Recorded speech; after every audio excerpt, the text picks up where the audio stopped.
The first candidate for county commissioner is Richie Stewart. He's lived in Tulsa since 2000. He's been a Tulsa County deputy. He's now works for Tulsa Tech as a criminal justice instructor, and he has been serving since 2014 as a city councilman. So each candidate will speak for 10 minutes and then have 2 minutes for Q&A. Right here. Oh, okay. Yeah. Still trying to figure out how to run for corporation commissioner. Yeah. Thank you, sir. Yeah. So- Ron, our photographer guy, asked if you could kind of stand. Is Sure. this area Well, okay? I like to walk around if that's okay. Okay. Well, you'll just have to follow him. Thank Okay. you, my I'll friend. get out of your Thank way. you. All right. So my name is Richie Stewart, and to set the record straight on a couple things. Actually, I served as a Bixby councilman from 2014 to 2018. In April, I'm no longer in that capacity. I've lived in Bixby since 2000, and currently I'm the director of security, coordinator of safety and security. It goes hand in hand with Tulsa Tech, and so I oversee the security for the Tulsa Tech sites, the campuses, things like that, working with the deputies out there, coordinating some emergency management things, overseeing the cameras, things like that. So that's what I do as a full-time job. And I've been with Tulsa Tech for 7.5 years. I was a criminal justice instructor, served as a Bixby police officer for 7 years and a Tulsa County deputy. So I really got into this with one heart, one thing on my mind, one thing on my heart. I believe in people. Far too often, let me correct something really quick. I have a wife, Jody, daughter, Kaylee. If I did not mention them, that would be bad. So if it wasn't for their support, I wouldn't even be standing here in front of you. And so to have a good woman and an understanding daughter by my side has been really neat. And I wouldn't be able to be here without them. So I ran for city council 4 years ago. It was interesting. What got me engaged in that as a police officer, I was talking to people on midnight shift and day shift. And you had citizens with a lot of issues. And I saw that our city government seemed disconnected from those citizens. And there was a lot of frustration. And what was happening at that time in Bixby was this massive growth taking place, and yet we weren't unable to keep up with the growth through our city services. And when you would see where spending was taking place, it wasn't being invested back where the rubber meets the road. All right. So far too often or not in government, I was seeing that they were taking care of the big wheels and not the greasing wheels, the blue collar average people in the community. Everybody from the $2 million homes to the trailer parks have the same voice and require the same level of service. Doesn't matter who you are. Doesn't matter your education. You desire to be served.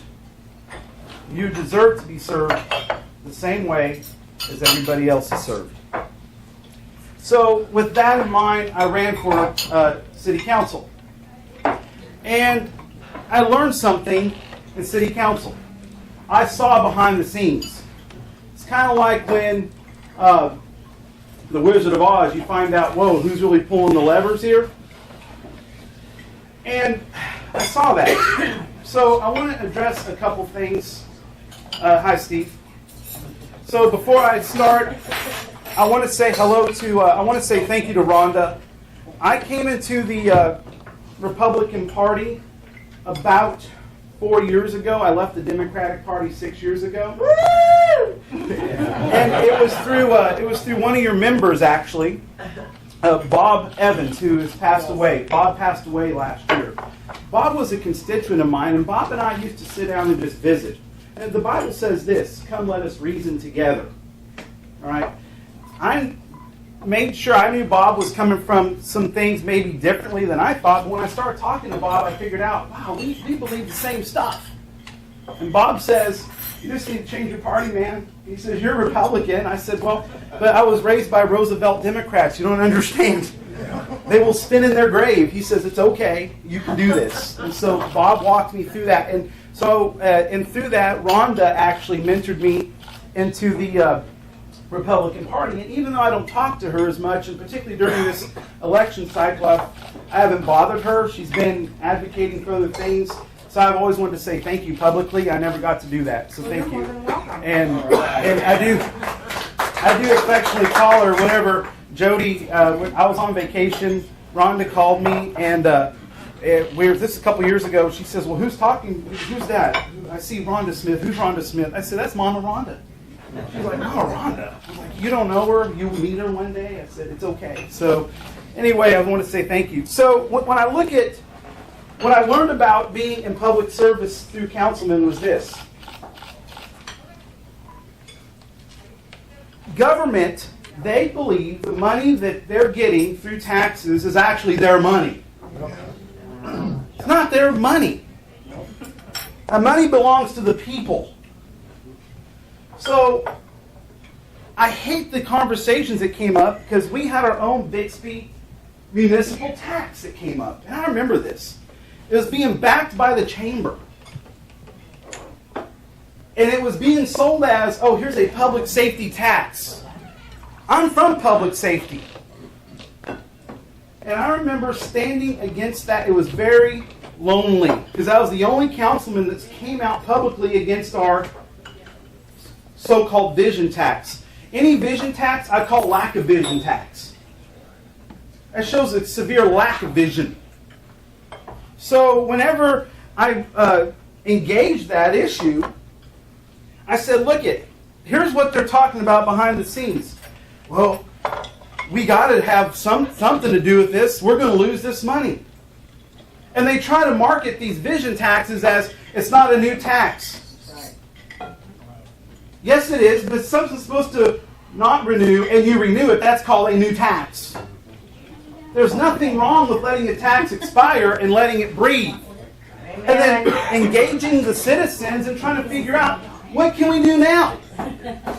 Because it's the people's money, not government. And we want to ask, why is there so much waste in many levels of government today? It's simply because they take this attitude of, well, we have this money coming in. Here's our windfall coming in. Well, if it wasn't for the people, you wouldn't be there to begin with. I learned something in public safety. I learned this. I'm there to serve the citizens, period, end of discussion. That's what I'm there for. Public safety is one of the only levels in government where when you make a phone call, the only two questions you get asked are where are you at and what's the problem?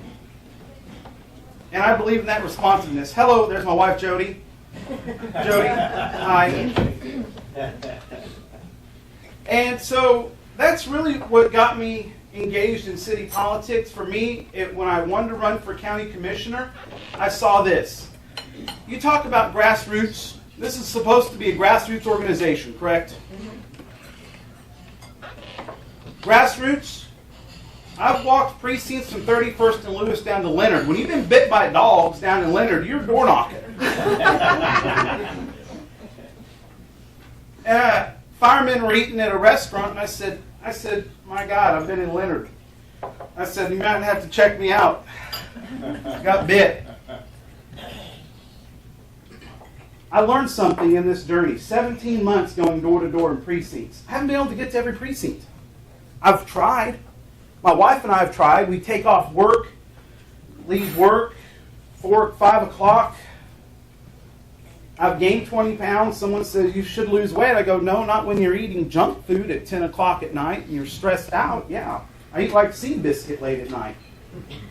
But I learned one thing. People are people, no matter from 31st and Lewis to Leonard, 21st and Mingo down to Glenpool, Bixby, South BA. Everyone deserves the same level of service. Amen. There is the connected.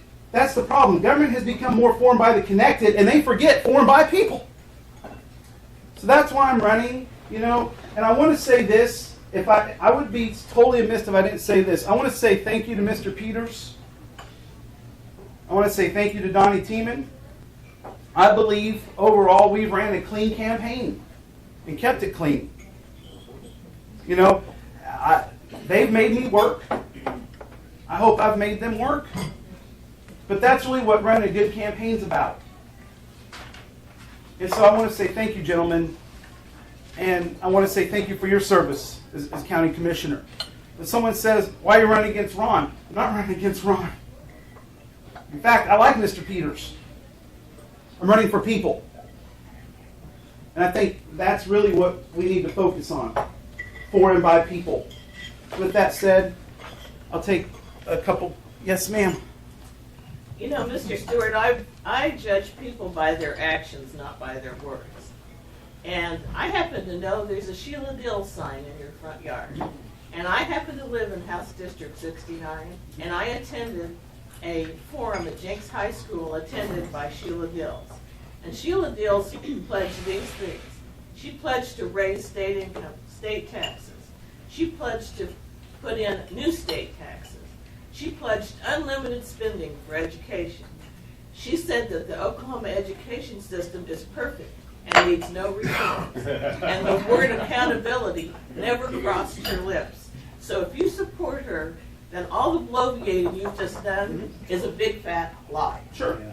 Sure. Well, And I don't trust you, and I would not vote for you. No because problem. you're supporting Sheila Dills. Well, no problem. You know In what? fact, Sheila Dills can, has can I said- answer that, ma'am? Let me finish my statement. Well, you're not questioning anymore. You're just preaching at me. So may I please give you an answer to that? Okay. Okay, Let's hear thank it. you. So essentially this, if we're grassroots, I support the candidate that will be on the ground. I was a strong supporter of Chuck Strong, not once, but twice, and stood behind Chuck Strong, and actually called Rhonda to say, hey, Chuck's not on the ground, something needs to happen. So I don't feel like I'm not supporting Chuck. I feel like at some point I wasn't being supported as a constituent, because if there's one thing I realize is this: if we just hold to ideals and we become disconnected from our citizens, then we're just representing special interests and not people. So you're representing the OEA then? No, I believe the OEA is a special interest, man. Well, you But just- I have a but if okay, you so I support have a Sheila Nathan Dills- Dom sign in my yard. Does that mean well, geez. I mean, I support the citizens that get on the ground. Are you for increasing our taxes at the county? No, ma'am, I'm actually for. I just told you where I stood. Okay. I don't necessarily believe it. Well, just because I have a Sheila Dill sign in my yard doesn't mean that.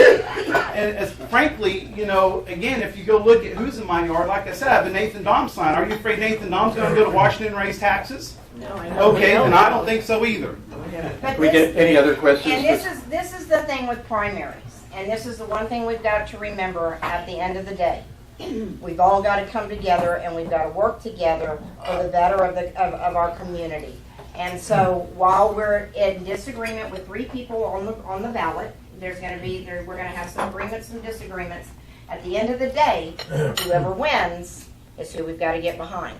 So I just want to remind everybody of that we're very passionate. We are grassroots. We're very passionate, but we've also, and I love Peggy for bringing the stuff out that needs to be known. I did not know you supported Sheila Dills. You and I will have a discussion. But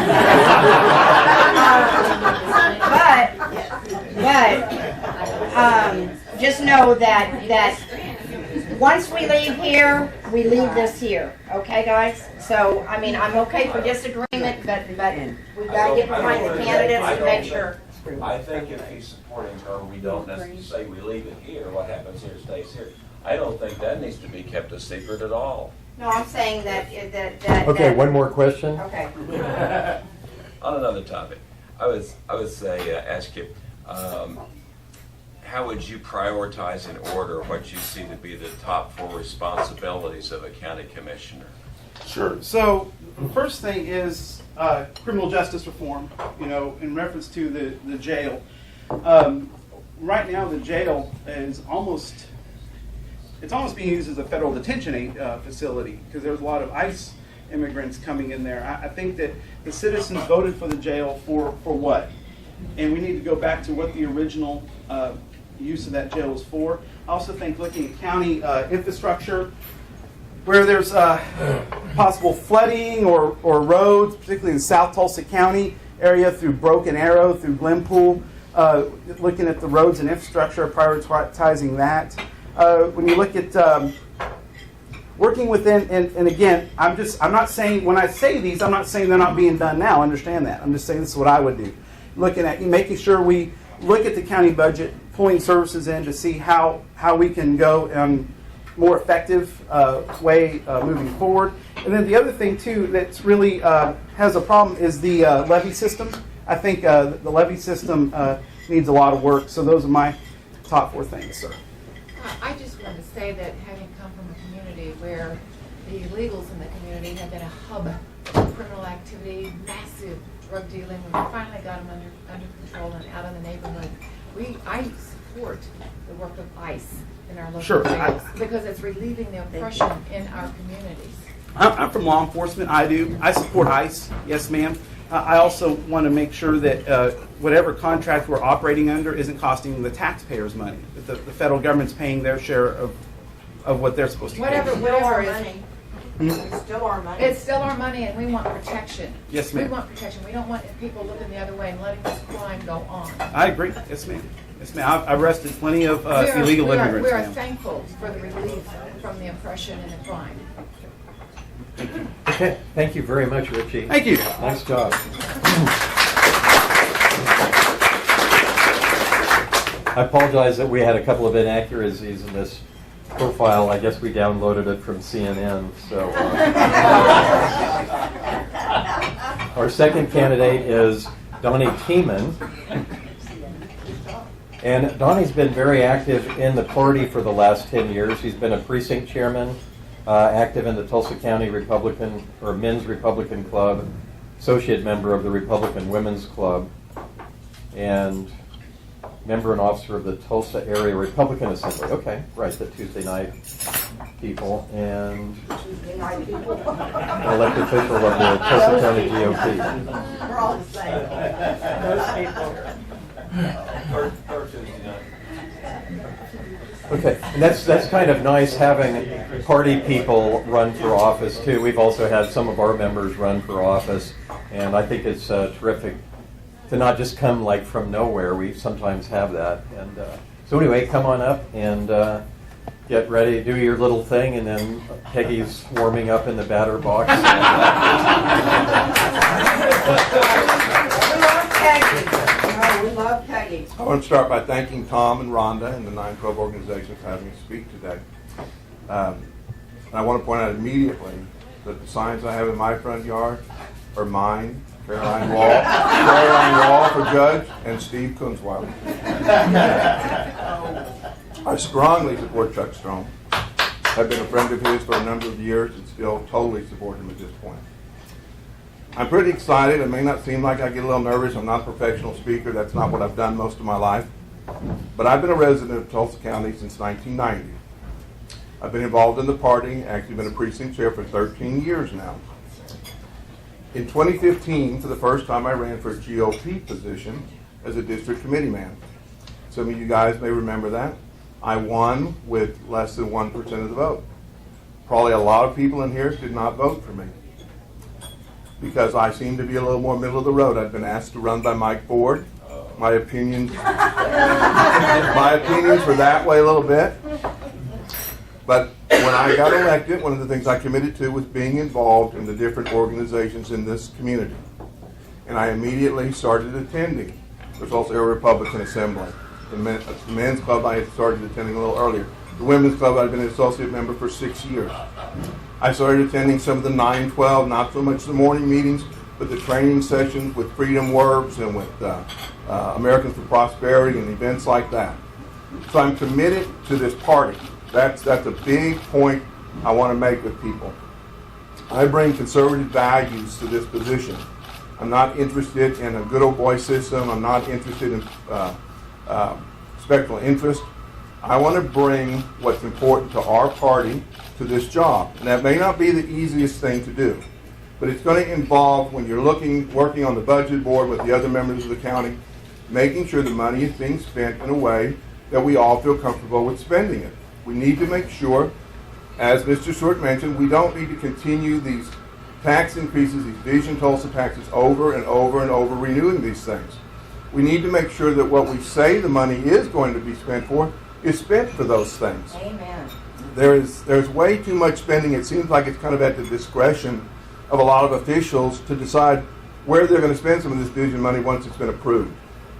And it's just something that I think we need to stand up against, and I think if you put me in office, you're going to see me with you guys on these issues. I have a little bit of an issue with the fairgrounds and the expo center. I have for a number of years. I think we have one of the best facilities in the country. We bring in great shows. We have great response from the community.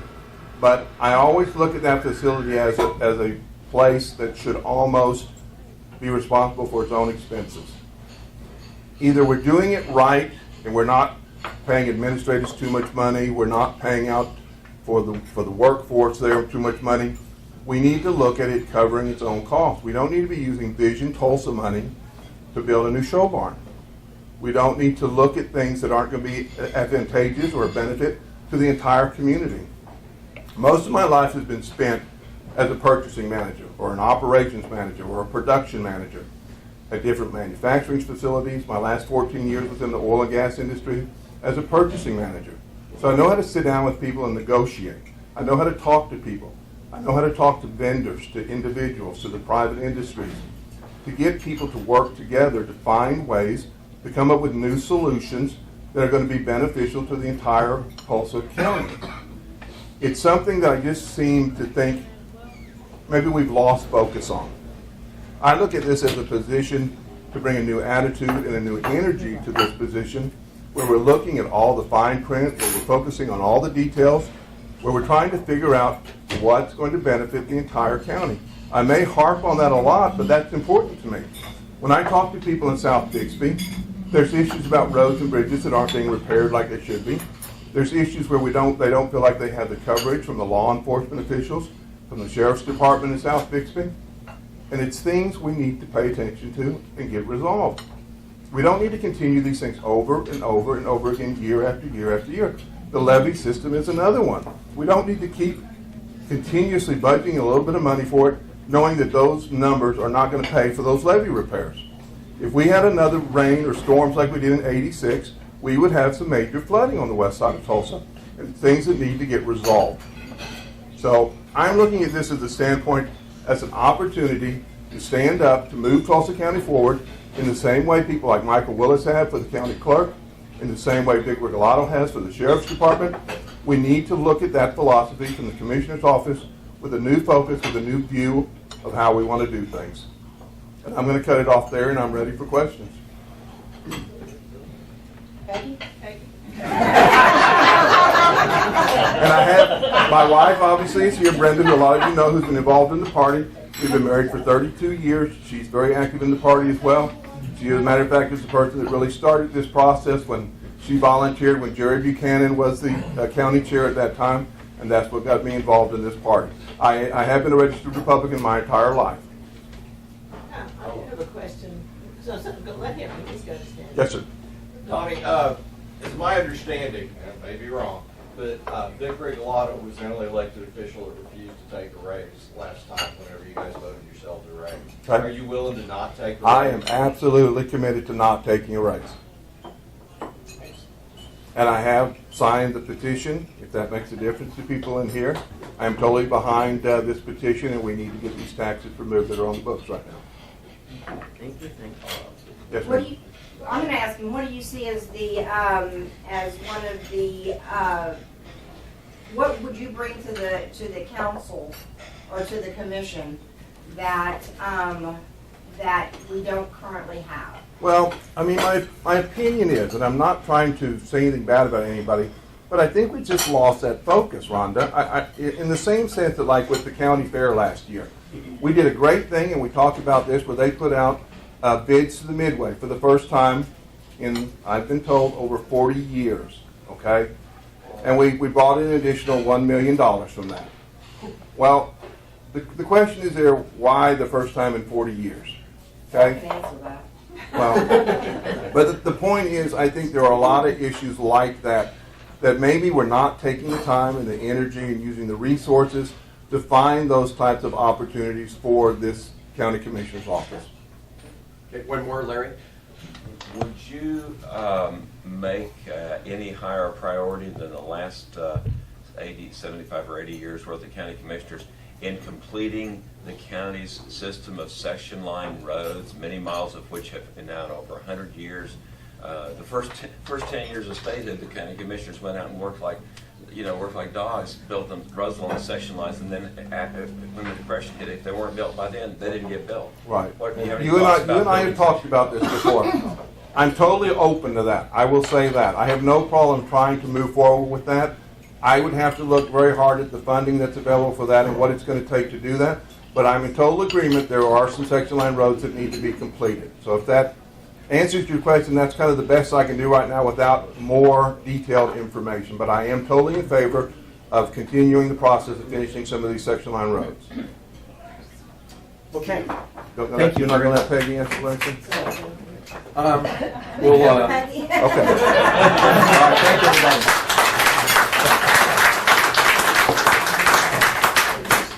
Our next candidate is Ron Peters, 25 years in oil and gas, and he was president of a public relations firm,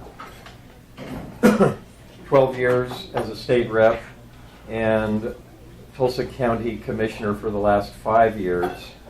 Very active on many charitable boards. I'm going to go ahead and read them.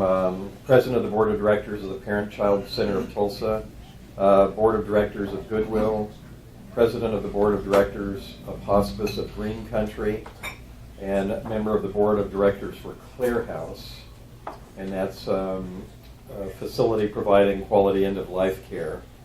So I don't see that he was ever on the board of the Tulsa 9.12.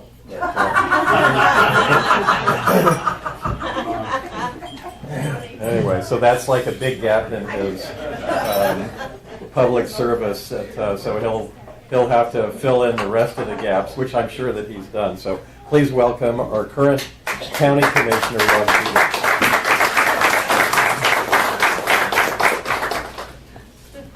Thank you, Tom, and thank you, Rhonda, for inviting me, and Lori for inviting me to be here today to talk about issues that are important to all of us. I was born and raised in the city of Tulsa, lived here all but 3 years of my life. Married my wife 53 years as of last month. 2 kids, 6 grandkids. I'm committed to this community. I want to see this community keep growing and getting better for the kids and grandkids I have that all live here. As Tom said, I worked in the oil and gas industry for 25 years, and part of that was director of government public affairs for a oil and gas company. That's why I got my interest in becoming public servants, is actually witnessing some other public servants in action in Oklahoma City, and thought I could do a better job. That's why I got started in the legislature. In terms of what I've been doing since I've been in office, the jail, for one, was the first priority for us. We had many mental health people that needed some help. They're getting into the jail and becoming a revolving door for them.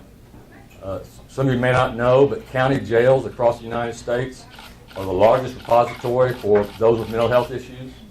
The largest institution that holds mental health people are Los Angeles County. The next is Cook County in Illinois. And we have about a third or more of ours who are having those issues. So we built 4 mental health pods. So if you have mental illness, when you come in, completely unstable, we start getting you on your medications, working on up. So when you do get released, and these people will get released, because most of the time they haven't created any felonies, most of them misdemeanors, but hopefully they'd be in a better place to perform and function in society than they were before they came to jail. The other thing on the jail issue, and I know when Stanley Lands was there and making the transformation of Victor Regalado, people would call me and say, do away with Stanley Lands, do this, do that. But the county can only run the jail one of 3 ways. We either privatize it, which has been tried before, we run it ourselves, which means we make all the decisions about the hiring and the firing and purchasing and all that stuff, which I don't think anyone wants to take on that liability. Or if we don't kind of do either one of those 2 things, the sheriff runs the jail according to state statutes. So we really don't have any control over what Sheriff Regalado does as county commissioner. And he runs the jail. And we do talk a lot. We do make suggestions. There is Tulsa County Criminal Justice Authority, which all the county commissioners serve on, which oversees the sales tax that you all passed to build the jail. And so they've had that kind of control there, but state law also says, we'll talk about some state laws and you change it, Ron. State law says Lay it on that us. every county, state law says every county will have a jail. And every county will pay for a jail. So if the sheriff runs willy-nilly wasting money, and I'm not suggesting Vic's doing that because he's not. Vic's doing a great job cutting back. But if they do, at the end of the day, the county has to come up with that money, which a couple of years ago, before Vic came in, we were forking out almost $3 million a year of your money for the jail not being run efficiently. But so on that, and on the ICE issue, I get a lot of calls about do away with the 287G program. We don't need it. You're arresting people off the street just because of their skin color. None of that's true. And I'm sure Steve DA can attest to that. None of that's true. The people we're arresting have multiple felonies, and that's why they're getting arrested. Thank you. They're not getting arrested because someone's stopping because of their skin color. They're getting arrested for a reason. And to the ICE issue, the ICE pays jail $69 a day, which is as high as anyone pays to keep people there. So ICE is not a drain on your budget. ICE actually helps reduce the county's need to help pay for the jail. So, Fairgrounds Trust Authority, county commissioners serve on the Tulsa County Public Facilities Authority, which is the organization that runs Expo Square. 5-member board, 3 county commissioners, and 2 citizens. Expo Square is an economic engine for the community. The events that come out there raise over $300 million economic value to the city of Tulsa and the county. The bid was first won out in 40 years. First time it was bid out to a new entity. I was one on the board who voted for that at the time. So I can't account for 4 years before that because I wasn't there. But yeah, Rhonda, you and I both know what happened. So we are building a new barn, and the reason we're doing that is cities like Fort Worth, Dallas, they want our horse shows. And they will offer hundreds of thousands of dollars up front to these people to bring their horse shows someplace else. We don't have the money to do that, and why we want to do that. So we have to keep our facilities in A1 condition to keep these horse shows and the other events coming to the fairgrounds. And we just signed another deal for Pintos the other day for another 5-year deal. So it is an economic engine for this community. Roads and bridges, I get calls constantly about fixing your road. We have 700 miles of roads in unincorporated areas in Tulsa County. We have 200 bridges that we have to maintain, a lot of deficient bridges. It's not that I don't want to do section line roads or other roads. It's just a matter of prioritizing the worst and get to those first. I am collaborating now with the city of Bixby, which I'm proud of. When I leave here, actually, we're going to go down. There's a place in Bixby where there's a lot of flooding in South Bixby. And we're actually building a new maintenance facility in Bixby, 171st and Yale. Our current facility is at 56 in Garnett. So you can imagine we have to go down to Bixby to clear snow. We've got 5 miles to drive through bad weather to get there. So we're building a new facility in South Bixby, 171st and Yale. And we need 1,900 tons of dirt to make that site, 1,900 truckloads of dirt to make that site usable. And Bixby has a problem with flooding in South Bixby. They don't have the money to dredge a ditch there. So working with Jared and the mayor, we are going to dredge the ditch for them and take the dirt to our facility. So it's a win-win for both Bixby and Tulsa County and taxpayers as well, working together. I want to do more of that with all the cities in the county. And I guess my time's up probably. No, you got a few more minutes. Okay.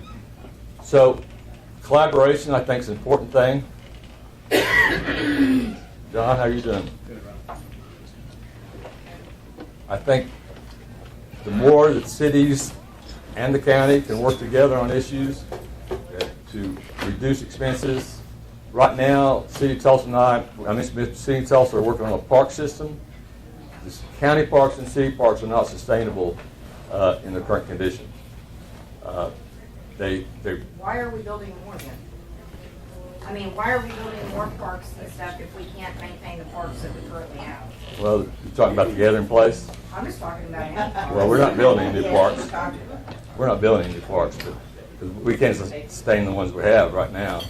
O'Brien Park, for example, the swimming pool up there the last 2 years, if we paid everybody $20 to swim, $20 not to swim, we'd been better off. So we're tearing down the pool, putting in a splash pad, something to be used and what much cost more effective, yeah. Well, Fortune's got a tremendous amount of work going on there. Right. I mean, It's not, it's par 3 golf course is what we're working on right now. We haven't, it's been there for 50 years. We're putting up new lights. There's 2 golf holes that ran along north and south along Yale, which took a lot of cars out. So we're turning those holes away so that they don't run that way anymore for public safety purposes. Well, but is running, I mean, I'm not trying to be contentious, I just want to know, you know, is that really a proper function of government? Is that, shouldn't we sell the golf courses that we've got and let them go private and let them take care of it, and then we don't have that responsibility any longer? That's to that issue, and across the country, golf courses are pretty much a losing proposition for the most part.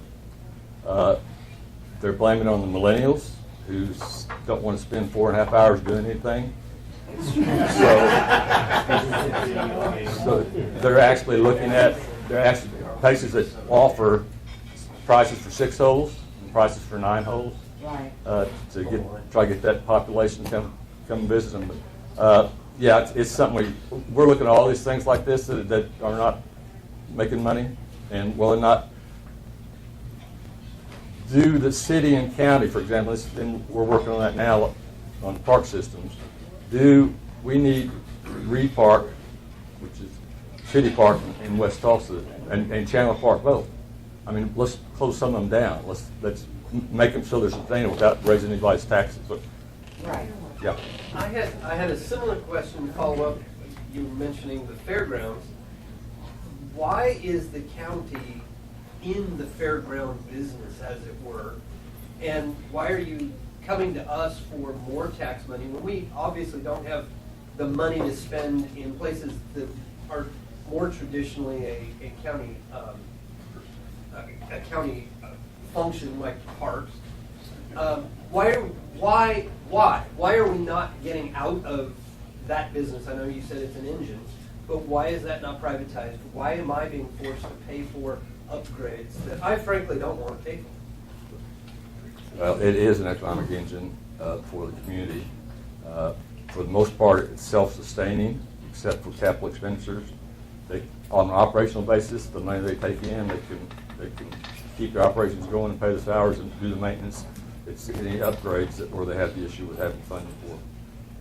Mr. Peters, what is the current status of the juvenile detention facility? We broke ground in I think, March on it. And where is it going to be located? It's down close to where the Salvation Army and jail is. Okay. And how much is this going to cost us? It was $41 million. And how many children will it house? Well, it's not only a detention center, but it'll house 65 children. 65, and it has 2 courtrooms. Is that what it has? I think it's going to have 4. 4 courtrooms. But those are a lot more. What goes on there is adoptions in the courtrooms for the most part. Adoptions, family reunification, hearings. It's helping troubled youth. Hopefully, Okay, I before they have come. a question. There is a adult prison jail facility on Charles Page Boulevard that's largely abandoned.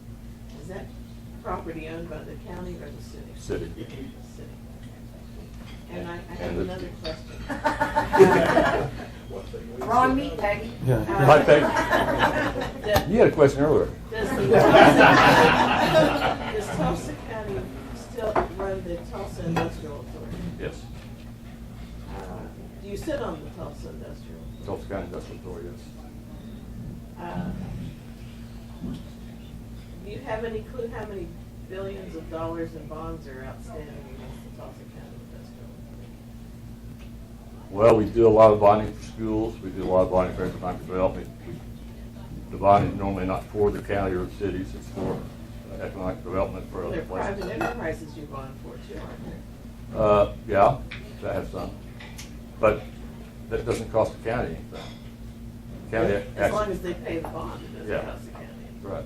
right. I'm not aware of any defaults since I've been there. You never know. Do we have any current bond issues that are gonna be, brought forth maybe next year, since it won't be an election year? No, not from the county standpoint. Okay. And to an earlier person's point about letting taxes expire, Tulsa County let the Ford fix tax expire, so the city picked it up. So, Right. And listen, we understand that. Our problem with bonding is the fact that we're having to pay bonding fees, we're having to pay interest, so we're wasting money. And that is a waste of the taxpayer dollar. If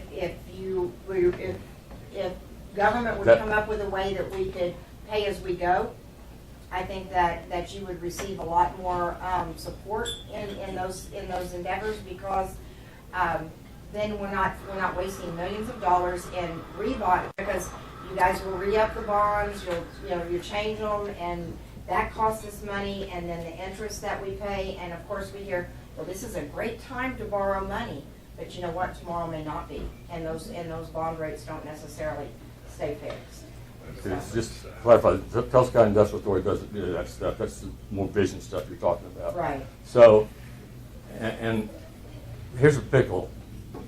The county budget from ad valorem taxes, which is 97% of where we get our money.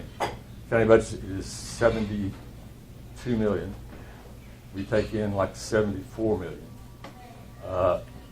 If you're going to, all that $2 million would go nowhere in like for roads.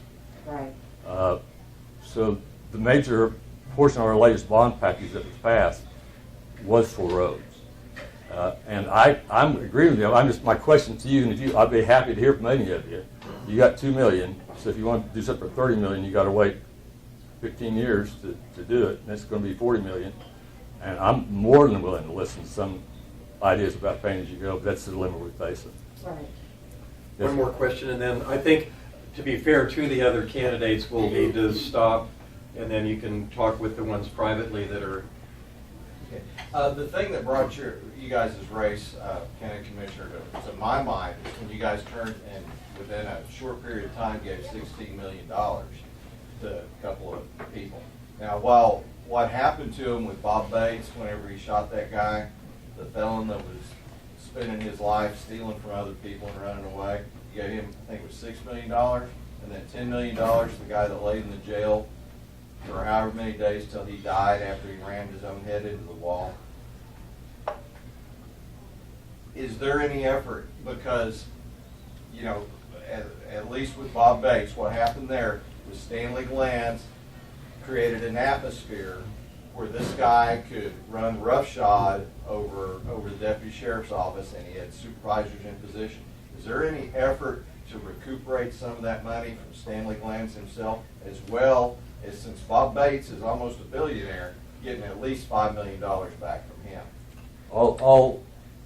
all the lawsuits that involve the county also involve Stanley Glantz as an individual and as his duties as a sheriff. The legal issues you want to, Mr. DA, you want to touch that one? Well, what I'm looking at is a civil Yeah. issue of us getting Yeah. money back. I mean, $6 million may not be a lot, but it's Oh, certainly. it is a lot. It is a lot. $1 million is a lot. $100,000 is a lot. There's nothing, well, there's a lot that upsets me, but when these attorneys come to us as a body, as a county commission body, they make recommendations on, you're going to save money if you sell. And I hate selling, because once you go down that path, everybody, including Smolin, is going to come sue you for a drop of a hat because you know you're going to sell. So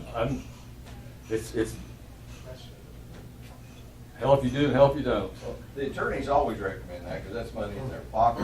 But I Well- mean, you talk about a good case to put before a jury, and I've been talking to some lawyers, and Tulsa County is not a place that gives away money right now. And you guys just gave $16 million away without even taking it to court. Well, yeah. On the lawyer point, the lawyers are better off if they don't settle, because they can drag that case on and get paid more money from us while they drag the case on. That's worse. They don't want to work. Right.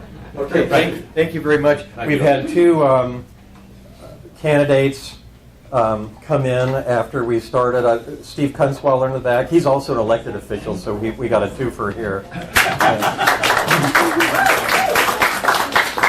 And then John Wright has joined us. And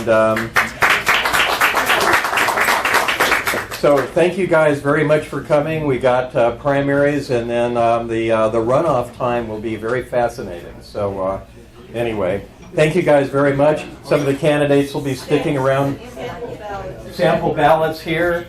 Americans for Prosperity flyers here if you're interested. Also, since Mr. Strom hasn't been out walking neighborhoods, he has written a book called The Crisis in Education. And he's sending these to his constituents this weekend. This man put a lot of time and effort into this book. It's a well-written book, and I have a few copies. If you're actually interested in reading it, I will be happy to give it to you. But this man paid for this out of his pocket, and he's put a lot of his blood, sweat, and tears into this. Yeah, I So feel it's really available. bad. I didn't realize what a tough race he'd had, and now it's kind of at the end, and I didn't have a chance to support him. I mean, so we got to be paying attention. We had this big onslaught come, and all of a sudden our world kind of flipped upside down the last year or so. So anyway, that's it for today. Thank you guys very much. Enjoy the